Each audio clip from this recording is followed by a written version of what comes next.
Samahan niyo po ako, unbox natin ang 50 inches Hari TV. At alam niyo ba, sobrang excited ako ipakita to sa inyo dahil napakasulit magkaroon nito. Sa dami ba naman ng pictures, 4K resolution, WebOS, Magic Remote, Voice Command, at marami pang iba. Nahirapan nga ako ilabas sa box to yung ganito kalaking TV. Pero okay lang dahil sigurado akong babagay to sa ating mga sala para madaling makita ng chismosa mong kapitbahay para inggitin sila. At ikwento sa iba na marami kang pera. Ang di nila alam, ang Hari Appliance ay presyong pangmasa, lalo na yung mga TV nila. Guys, alam nyo ba na abutan ko lang to naka-promo, 17,999. Kaya pumunta na kayo sa kanilang branch, dun sa may bandang Masinag, Lower Antipolo, at sa may Cavite nila. Kasama sa loob ng box, yung Magic Remote na nagsisilbing parang mouse at mic kapag nagbo-voice command ka. High-tech, diba? Kasama rin dito yung manual na hindi naman natin binabasa. Pati na rin yung paa ng TV. Maliit na lang to para mas maganda siyang tignan. Di gaya ng paa mo, para yang luya. Ganun lang kadali i-assemble ito.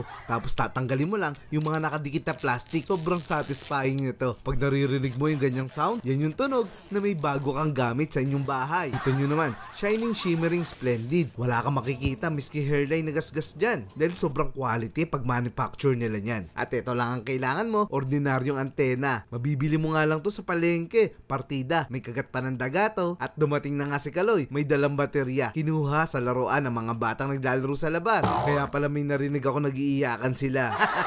Pagbukas mo nga, bubungad na sa'yo. Ang TV na ito ay pinapatakbo ng WebOS, ang operating system na mas mataas sa Android. Nag-update ito kaya never maluluma ang Hari TV mo. At iset up na natin to saglit. Kita nyo naman, napakabilis makasagap ng mga local channels. Inawat ko na nga baka kasi pati mga channels sa Planet Nemic masagap na nito. Sobrang linaw. Tignan nyo naman, aakalain mong naka-cable na sa sobrang linaw ng mga palabas na mapapanood mo. Kahit sobrang liit ang antena na ginamit natin, sobrang klaro na ito. Ayan, napakalinaw guys. Kita nyo naman, oh. Yung maliit na yun lang ang gamit natin. Hindi na yung malaki, hindi na yung baron antena. Ayan lang, nasa loob pa ng bahay. Paano pa pag nilabas ko yan? Baka pati yung mga channel sa langit, baka masagap na nito. Pero dyan, sapat na. Linaw, oh. Talagang crystal clear. Sobrang linaw para ka naka-cable. Guys, tingnan nyo. Lalo na kapag nasa lugar ka na malalakas ang signal. At i-connect na natin sa internet to para masubukan. Sobrang bilis lang. Dahil kaya na nito makasagap hanggang 5G na bilis na internet. Para sa mga movie at sa YT. Mas ma-enjoy na natin. Sa sobrang laki niyan, pang pamilya talaga yan. Sobrang bilis ng kanyang response. Tingnan mo. No? So dahil kaya nito mag-voice command guys, pipindutin mo lang to yung microphone na logo. Sasabihin mo lang yung mga title na gusto mong mapanood. Halimbawa, SpongeBob SquarePants. Oh, kita nyo na?